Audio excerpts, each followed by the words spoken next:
Doctor Baba Saheb Ambedkar open university.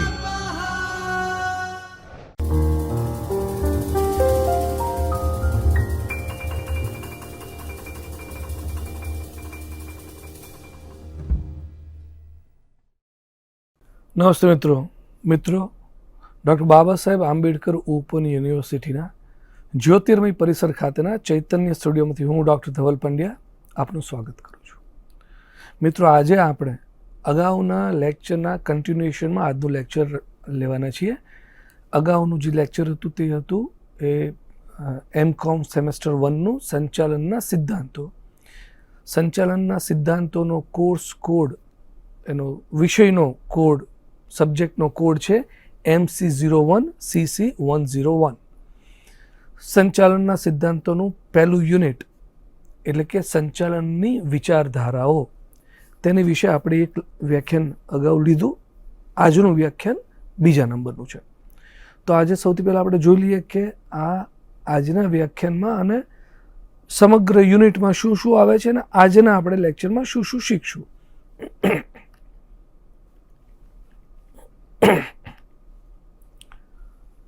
Okay, તો આ રૂપરેખા થઈ આ યુનિટની।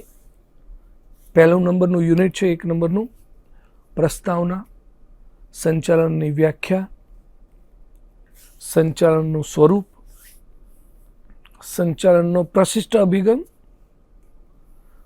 1.5 છે સંચાલનનો નવ પ્રશિષ્ટ અભિગમ છે ને છેલ્લે સ્વાધ્યાય આવે છે। આજના વ્યાખ્યાનમાં આપણે શું શું સમજવાનો પ્રયત્ન કરીશું તે જોઈ લઈએ। તો આજના વ્યાખ્યાનમાં 2 બાબતો, સંચાલનનું સ્વરૂપ 1.3 અને 1.4 સંચાલનનો પ્રશિષ્ટ અભિગમ, આ 2 બાબતો આપણે આજના વ્યાખ્યાનમાં સમજવાનો પ્રયત્ન કરીશું। તો 1.3 સંચાલનના સ્વરૂપથી શરૂઆત કરીએ। સંચાલનનું સ્વરૂપ,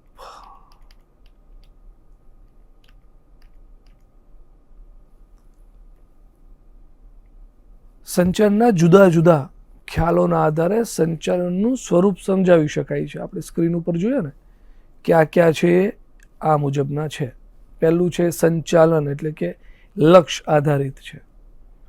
સંચાલનનું સ્વરૂપ તો પહેલું છે લક્ષ્ય આધારિત સંચાલન, બીજું સાર્વત્રિક સંચાલન, ત્રીજું એકીકૃત સંચાલન, પછી સામાજિક પ્રક્રિયા, સંચાલન સામાજિક પ્રક્રિયા છે।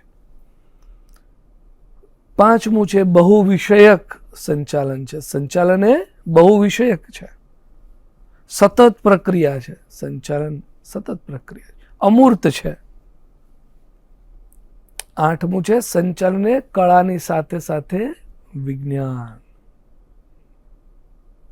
અદ્ભુત મિત્રો, આ સંચાલનના સ્વરૂપો તમે જુઓ ને તો તમને એમ થાય કે એક જે સ્વરૂપો છે આપણે બધાના ડિટેલમાં સમજવાનો પ્રયત્ન કરીએ। તો પહેલું લક્ષ્ય આધારિત સંચાલન, સંચાલન કોઈ સાધ્ય નથી પણ કેટલાક લક્ષ્યોની પ્રાપ્તિ માટેનું એક સાધન છે। લક્ષ્ય વગર સંચાલનનું કોઈ ઔચિત્ય જ નથી। સંચાલનના લક્ષ્યોને સમૂહ લક્ષ્ય અથવા તો સંગઠનાત્મક લક્ષ્ય કહેવામાં આવે છે, સમૂહ અથવા તો સંગઠનાત્મક લક્ષ્ય। સંચાલનનો મુખ્ય ઉદ્દેશ એ માનવીય, ભૌતિક અને નાણાકીય સંસ્થાઓમાં દક્ષતા અને કાર્ય વ્યવસ્થાને સુનિશ્ચિત કરવાનો છે। સંચાલનની સફળતાને એક હદ સુધી માપવામાં આવે છે કે સ્થાપિત લક્ષ્યોને કેટલી હદ સુધી એ પ્રાપ્ત કરવામાં આવે છે। આમ સંચાલન એ ઉદ્દેશપૂર્ણ હોય છે, સંચાલન એ ઉદ્દેશપૂર્ણ હોય છે। લક્ષ્ય આધારિત આપણે વાત, સંચાલન બીજા નંબરનું, સંચાલન સાર્વત્રિક છે। સંચાલન દરેક સંગઠનાત્મક કાર્ય માટે એક જરૂરી તત્વ છે। કાર્યોનું કદ કોઈ પણ પ્રકારનું હોય જ્યારે 2 અથવા 2થી વધારે લોકો એક સાથે એક સામાન્ય ઉદ્દેશ માટે રોકાયેલા હોય ત્યાં સંચાલન એ ખૂબ જ જરૂરી છે. દરેક પ્રકારના સંગઠનો જેમ કે કુટુંબ છે, યુનિવર્સિટી, સરકાર, સેના, ક્રિકેટની ટીમ, બધી જ જગ્યાએ સંચાલનની જરૂરિયાત છે.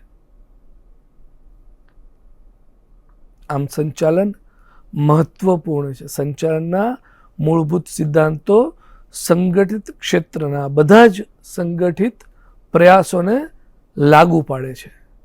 સંચાલક દરેક સ્તર ઉપર એક સરખા મૂળભૂત કાર્યોને કરે છે. ત્રીજું, એકીકૃત બળ. સંચાલન એ એકીકૃત બળ તરીકેનું એનું સ્વરૂપ. સંચાલન વ્યક્તિઓ અને વ્યક્તિઓના સમૂહ વચ્ચે સમન્વય કરવાનું સાધન છે. સંચાલન વ્યક્તિગત ઉદ્દેશોને સંગઠિત ઉદ્દેશો સાથે એકીકૃત કરે છે. સંચાલન વ્યક્તિગત ભાગના સરવાળાથી એ વધારે પૂર્ણતા તરીકે કાર્ય કરે છે. એટલે કે કોઈ એક કર્મચારીનું વ્યક્તિગત પ્રદર્શન અગત્યનું નથી, પરંતુ કર્મચારીના સમૂહનું પ્રદર્શન એટલે કે ધંધાકીય એકમનું પ્રદર્શન વધારે મહત્વ ધરાવે છે.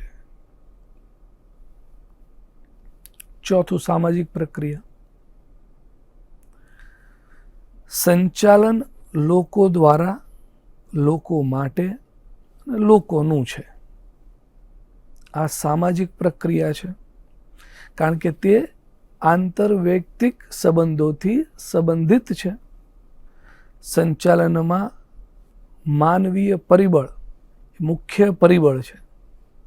સંચાલન લોકોનો વિકાસ છે, ન કે વસ્તુઓની દિશા. લોકોનો વિકાસ છે. એક સારો સંચાલક નેતા છે, બોસ નથી. એક સારો સંચાલક એ નેતા છે, બોસ નથી. આમ માનવીય પરિબળ સંચાલકીય પ્રક્રિયા માટેનું વિશિષ્ટ લક્ષણ છે. પાંચમું છે બહુવિષયક. સંચાલન એ બહુવિષયક તરીકે. સંચાલનને ગતિશીલ શરતો અંતર્ગત માનવીય વર્તણૂક સાથે કાર્ય કરવાનું છે. આમ સંચાલન વિવિધ વિષયો જેમ કે ઇજનેરી, સમાજશાસ્ત્ર, મનોવૈજ્ઞાનિક, અર્થશાસ્ત્ર વગેરેના વિસ્તૃત જ્ઞાન દ્વારા મેળવેલી બાબતો ઉપર આધારિત છે. સંચાલનની મુખ્ય વિશેષતા એ છે કે તે અન્ય ક્ષેત્રોના અધ્યયન ઉપર એ આધારિત છે. એ વિશેષતા છે. છઠ્ઠું છે એ સંચાલન એક સતત પ્રક્રિયા છે. સંચાલન એક સતત પ્રક્રિયા. સંચાલન એક સતત અને ગતિશીલ પ્રક્રિયા છે. સમૂહ ઉદ્દેશોની પ્રાપ્તિ માટે સંચાલનનું ચક્ર સતત કાર્યશીલ રહે છે. જ્યાં સુધી સંગઠિત પ્રવૃત્તિઓ ચાલતી રહે ત્યાં સુધી. સાતમું છે સંચાલન અમૂર્ત છે. મિત્રો, સંચાલન એક અદ્રશ્ય શક્તિ છે. આને જોઈ શકાતી નથી, પણ પરિણામોના રૂપે આની ઉપસ્થિતિ દરેક જગ્યાએ અનુભવી શકાય છે. જોકે સંચાલન કાર્ય કરવાવાળા સંચાલક વધારે મૂર્ત અને દ્રશ્યમાન હોય છે. એમને તો જોઈ શકાય છે, જે કાર્ય કરતા હોય છે. આઠમું, સંચાલન એક કળા છે અને વિજ્ઞાન પણ છે. આઠમું ને અંતિમ સ્વરૂપ. સંચાલન એ સંચાલકની આગવી આવડતથી અન્ય કર્મચારીઓ પાસેથી કાર્ય લેવાની કળા છે, અને સાથે સાથે સંચાલન એ વૈજ્ઞાનિક સિદ્ધાંતો પર પણ એ આધારિત છે. આમ સંચાલનમાં વ્યવહારિક જ્ઞાનની સાથે ચોક્કસ વૈજ્ઞાનિક પદ્ધતિ પર આધારિત એ પદ્ધતિઓનું જ્ઞાન જૂથ સંચાલક પાસે હોવું એટલું જ જરૂરી છે. એ રીતે બંને કળા અને વિજ્ઞાનના સમન્વય દ્વારા સંસ્થાના ઈચ્છિત ઉદ્દેશો પરિપૂર્ણ કરી શકાય છે. તો મિત્રો, આ થઈ વાત યુનિટ 1.3 સંચાલનનું સ્વરૂપ. હવે આપણે 1.4 સંચાલનનો પ્રશિષ્ટ અભિગમ તેની વિશે થોડી વાત કરીએ, થોડું સમજવાનો પ્રયત્ન કરીએ. મિત્રો, પ્રશિષ્ટ અભિગમ 1880 થી 1920નો સમયગાળો છે. પ્રશિષ્ટ શબ્દનો અર્થ એ પરંપરાગત રૂપથી સ્વીકૃત પામેલો અને લાંબા સમયથી સ્થાપિત છે. આનો અર્થ એ નથી કે પ્રશિષ્ટ અભિગમ સ્થિર અને સમયબદ્ધ છે. રાઈટ? પ્રશિષ્ટ સિદ્ધાંતના કેટલાક પરિબળો આજે પણ આપણી સાથે છે, એક અથવા એ બીજા રૂપે છે. આંતર સંબંધિત કાર્ય સંચાલનમાં કેટલાક આંતર સંબંધિત અને આંતર આધારિત કાર્ય હોય છે, જેમ કે આયોજન છે, વ્યવસ્થાપન છે, ભરતી અને પસંદગી છે, માર્ગદર્શન અને નિયંત્રણ છે.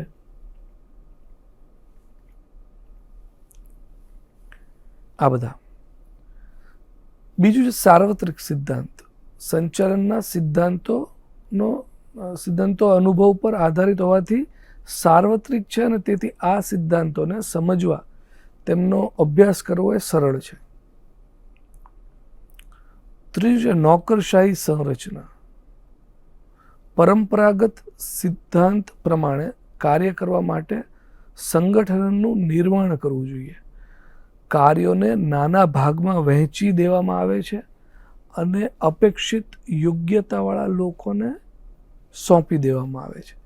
કેટલાક નિયમો અને નિયંત્રણો દ્વારા કાર્યનું પરીક્ષણ અને નિયંત્રણ કરવામાં આવે છે.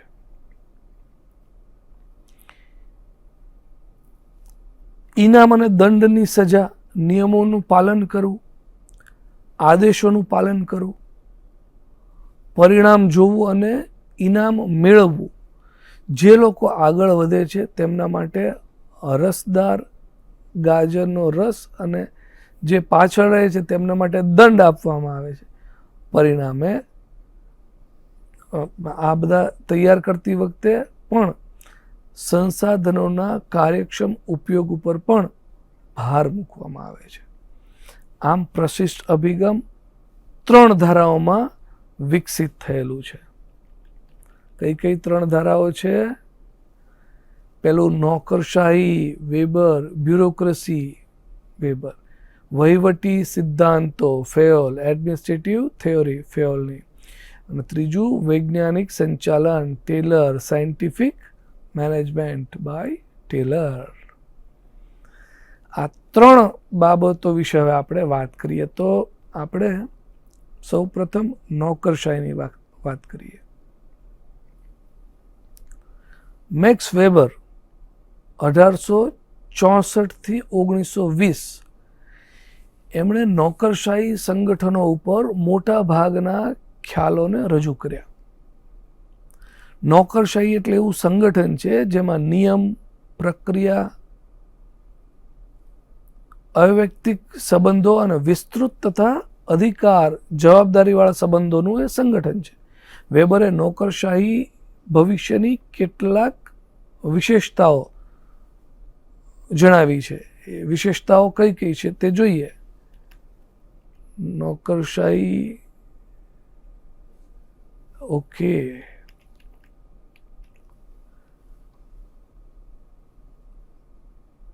અધિક્રમ,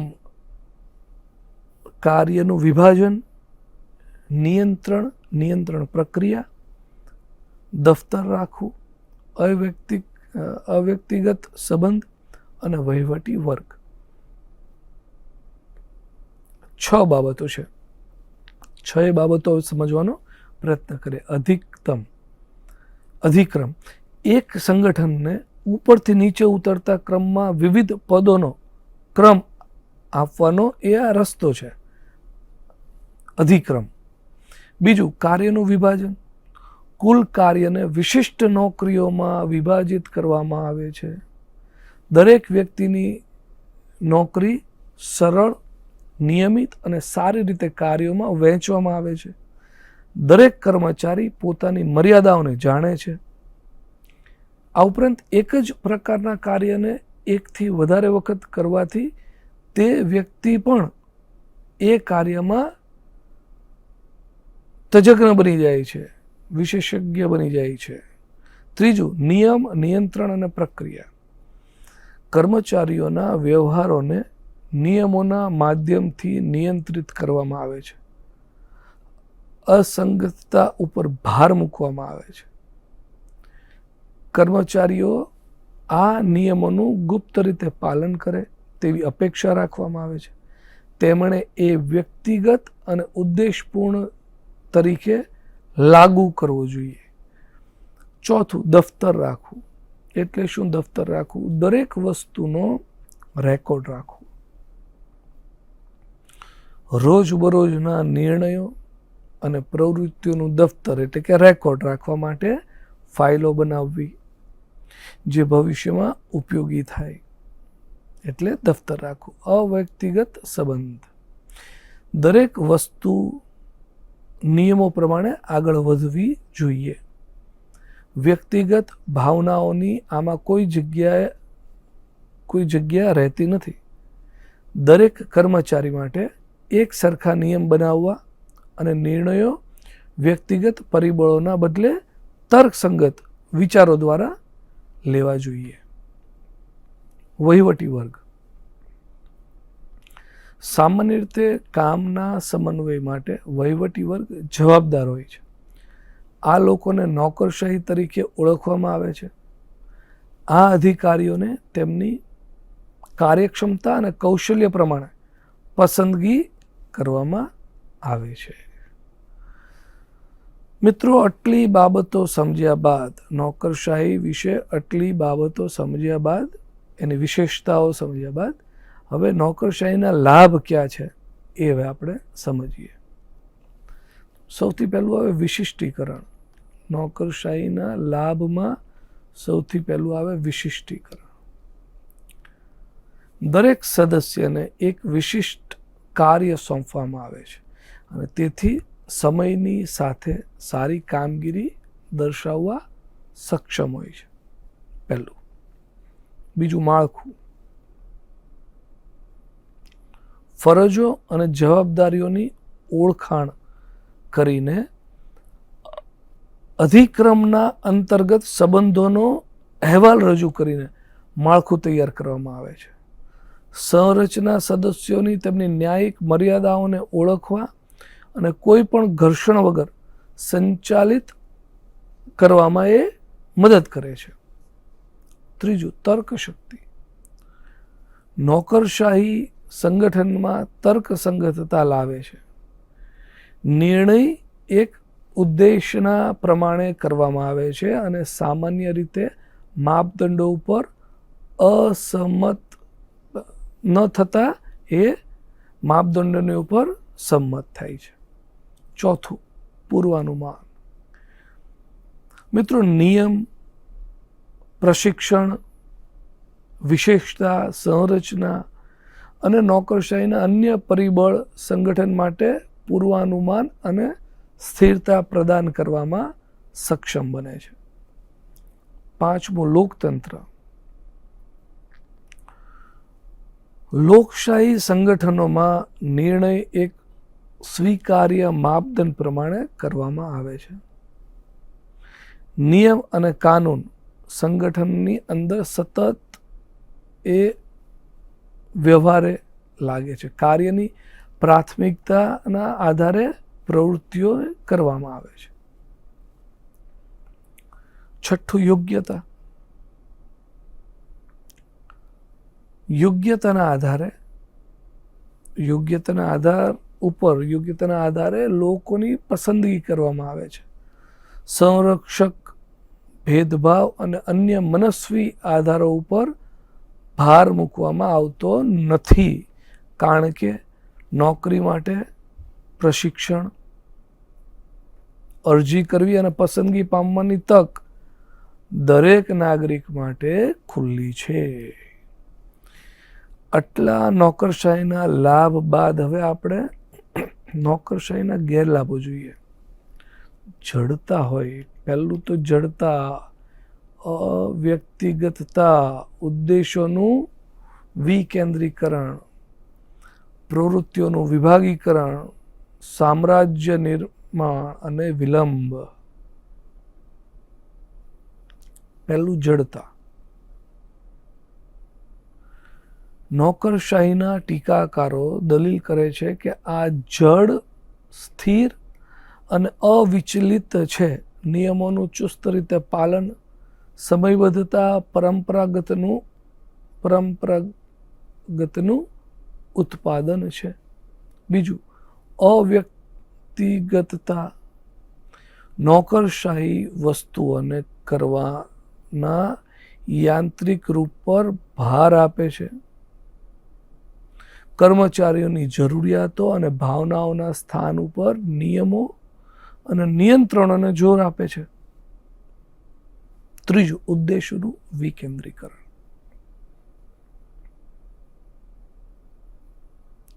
મિત્રો, જેમ જેમ સંગઠનાત્મક પ્રવૃત્તિઓ વધારે ઔપચારિક થતી જાય છે, તેમ તેમ વ્યક્તિઓ વધારે વિશિષ્ટ થઈ જાય છે. વિશેષજ્ઞો દાખલા તરીકે પોતાના લક્ષ્ય ઉપર ધ્યાન કેન્દ્રિત કરી શકે છે અને તેઓ આ ભૂલી શકે છે કે તેમનું લક્ષ્ય સંગઠનના વ્યાપક ઉદ્દેશો સુધી પહોંચવા માટેનું એક સાધન છે. ચોથું, પ્રવૃત્તિઓનું વિભાગીકરણ. કાર્યનું ચુસ્ત વર્ગીકરણ લોકોને એવા કાર્યો કરવાથી રોકે છે જે કરવામાં તેઓ સક્ષમ છે. દાખલા તરીકે એક પાઇપ ફિટિંગ કરવાવાળો એક પંપ સ્થાપિત કરી શકે છે, પણ તેને કામના નિયમ પ્રમાણે ઇલેક્ટ્રિકલ કનેક્શન કરવા દેવામાં આવતું નથી. ભલે તે આ કાર્ય કરવા માટે એકદમ સક્ષમ હોય. ઇલેક્ટ્રિશિયન નથી, એ મિકેનિકલ છે, તો એણે એ જ કામ કરવાનું હોય. પ્લમ્બર છે, એ જ કામ કરવાનું. સામ્રાજ્ય નિર્માણ. પાંચમો ગેરલાભ છે નોકરશાહી મોટે ભાગે સંચાલકોને સામ્રાજ્ય નિર્માણકર્તાઓમાં ફેરવી દે છે. તે વધારે લોકો, વધારે સ્થાન, વધારે ભૌતિક સુવિધાઓનો સરવાળો કરીને પોતાની પરિસ્થિતિ અને વ્યક્તિને વધારવાનો પ્રયાસ કરે છે, જે એનો મોટો ગેરલાભ કહેવામાં આવ્યો છે. ગેરલાભ છે નોકરશાહીનો. છઠ્ઠું, વિલંબ. નોકરશાહી પેપર મિલ છે, જ્યાં બધું પેપર ઉપર નોંધાય છે. ફાઇલો અંતહીન અધિકારિક ચેનલોના માધ્યમથી આગળ વધે છે, જેના પરિણામ સ્વરૂપે વિલંબ થાય છે. આમ નોકરશાહી એક ગેરલાભ, એનો એક ગેરલાભ આ વિલંબ પણ છે. તો મિત્રો, આ લેક્ચર આપણે અહીંયા પૂરું કરીએ એ પહેલાં આપણે સ્વાધ્યાય જોઈ લઈએ.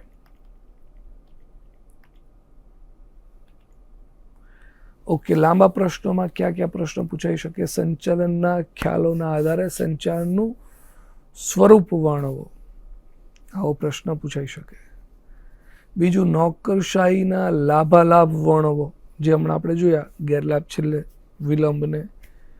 નોકરશાહીના લાભાલાભ, લાભ અને ગેરલાભ બંને વર્ણવો. અને ત્રીજું છે સંચાલનનો પ્રશિષ્ટ અભિગમ વર્ણવો. આ ત્રીજો પણ લાંબો પ્રશ્ન આવો પૂછાઈ શકે. અને ટૂંકનોંધ અથવા તો ટૂંકા પ્રશ્નોમાં નોકરશાહીના લાભ વિશે ટૂંકનોંધ લખો, અથવા તો એવું પણ પૂછાઈ શકે કે નોકરશાહીના ગેરલાભ પર ટૂંકમાં માહિતી આપો, ટૂંક નોંધ લખો, આવા પ્રશ્નો પૂછાઈ શકે. તો મિત્રો, આ સાથે આજનું આ લેક્ચર આપણે પૂર્ણ કરીએ છીએ. પછીનું લેક્ચર આના જ કન્ટિન્યુએશનમાં હશે. યુનિટ ખાસું મોટું છે અને એને આપણે આ યુનિટને આગળ ધપાવીશું. ત્યાં સુધી રજા આપો. નમસ્કાર. स्वाध्यायः परः